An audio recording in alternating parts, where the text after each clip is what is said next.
What if I told you one of England's most iconic kings was also one of its most terrifying monsters? A man who rewrote laws to silence his enemies, then rewrote history to erase their names.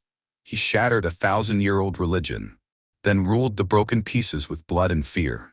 He didn't just kill his wives, he designed their deaths. And when the power finally turned inward, his body rotted, his mind fractured, and his kingdom trembled in silence. This isn't just a story about royalty, it's a descent into absolute tyranny, and it ends in horror. Before the blood, before the terror, there was hope. Henry VIII ascended the throne in 1509, just 17 years old. Tall, athletic, charismatic, a Renaissance prince destined for greatness. He spoke multiple languages, played music, wrote poetry. He was everything a king should be. England rejoiced. A new era was dawning, glorious, golden, and young. He married Catherine of Aragon. He honored the church. He surrounded himself with scholars and visionaries. For a time, it seemed like history had found its perfect monarch. He was the Lion of Europe, the defender of the faith, the warrior king who dazzled the world. But power doesn't just reveal character, it tests it. And what followed wasn't glory. It was a descent into obsession, betrayal, and fear.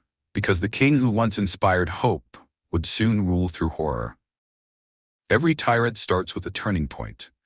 For Henry VIII, it was legacy, more specifically a male heir. Catherine of Aragon gave him loyalty, but not a son. And in Henry's mind, that was treason by biology. He wanted a divorce. The Pope said no. So Henry did the unthinkable. He broke from Rome, created his own church, the Church of England, and named himself its supreme head. This wasn't just religious reform. It was a declaration of absolute power. The Treason Act of 1534 followed. Make a joke about the king? Death. Question his marriage? Death. Refuse the oath of loyalty? Death. Sir Thomas More, Henry's friend and trusted chancellor, refused to call him supreme head of the church. His reward? The chopping block. And Henry's response? He didn't blink. The laws were weapons, the trials were theater, and the verdicts? Always the same. Guilty. This wasn't justice. It was control, brutal, methodical, legal. The Renaissance prince was gone. In his place, a monarch with unchecked power and a growing list of enemies. By the late 1530s, Henry VIII wasn't ruling a kingdom. He was commanding a court of fear. The executions came faster, the charges thinner, the verdicts already written. He didn't just kill traitors, he killed wives. Anne Boleyn, his second queen, beheaded in 1536 on charges of adultery, incest, and conspiracy. No proof, no mercy. Even the execution was staged, a foreign swordsman brought in for spectacle. Her real crime? Failing to give him a son, and shining too brightly in court. Then came Catherine Howard, barely 20. Guilty of affairs? Yes, but executed for what she did before she married the king. Because under Henry's new laws, even her past was treason. She had to be carried to the scaffold, frozen with terror. But not even loyalty could save you. Thomas Cromwell, Henry's own architect of reform, betrayed, beheaded, no trial, no appeal. The reason? He arranged a political marriage that Henry didn't like. The king regretted it, but only after Cromwell's head was gone. And it wasn't just executions. It was surveillance, spies in every corridor, servants reporting on nobles, friends turning in friends for favor. One careless word, and you were next. This wasn't leadership. This was terror as government. A reign where fear replaced loyalty, where silence was the only way to survive. And Henry? He thrived on it. Because the fewer people who dared speak, the louder his voice became. Power gave him everything. But it couldn't save him from himself. By the 1540s, Henry VIII wasn't just feared. He was falling apart. A 1536 jousting accident left him unconscious for hours. Some historians believe it caused permanent brain damage. After that, the shift was unmistakable. The outbursts grew violent. The paranoia sharpened. The executions escalated. The king who once wrote love songs now spent sleepless nights scribbling death warrants. He trusted no one, not his advisors, not his allies, not even his own blood. And while his mind unraveled, his body rotted. Festering leg ulcers made every step agony. The smell, overwhelming. Courtiers held perfumed cloths just to stand near him. His waist ballooned to 54 inches. His weight, over 300 pounds. He needed a custom-built chair to move, and couldn't roll over in bed without help. Modern doctors suspect type 2 diabetes, possibly McLeod syndrome.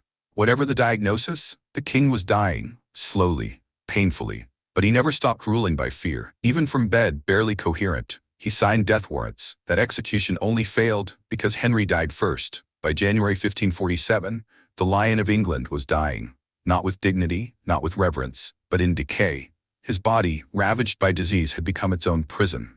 Legs swollen with infection, skin blistered and blackened, ulcers leaking pus, fever burning through his brain. Every breath a battle, every movement torture. He was delirious, violent, haunted, still barking orders, still naming enemies. Even in his final hours, he issued one last death warrant for the Duke of Norfolk, but fate intervened. Henry died first. January 28, 1547, the tyrant was gone. But even in death, he couldn't escape horror. According to legend, Henry's corpse, swollen with gas and rot, burst open during embalming. The final insult, a grotesque end, for a life ruled by blood, betrayal, and disease. Here lies Henry VIII, King of England, monster of his age. Henry VIII was dead, but the kingdom he left behind?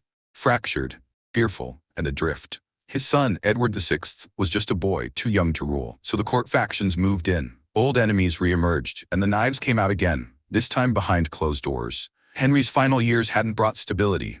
They had created a power vacuum. The empire cracked. England's religious chaos deepened. Blood would still flow, Protestant and Catholic alike, because Henry hadn't secured peace. He had left a kingdom built on fear and silence. He destroyed not just people, but institutions, traditions, memory. 800 monasteries gone, ancient libraries burned, charity wiped out, the poor abandoned, and his legacy, it wasn't greatness. It was warning. He had ruled with iron and fire, but in the end, he left behind a haunted crown, and a lesson that still echoes centuries later. When one man holds all the power, no one is safe. Not even the king. Henry VIII ruled with fear and died in agony. A king who rewrote the law, destroyed the church, and silenced a nation. So now we ask, was he a necessary strongman, or a blood-soaked tyrant who lost control? If this story shook you, imagine what else history is hiding. Hit subscribe and tap that bell, because the past isn't dead. It's just waiting to be uncovered. And in the comments tell us, was Henry a visionary king, or a monster in a crown?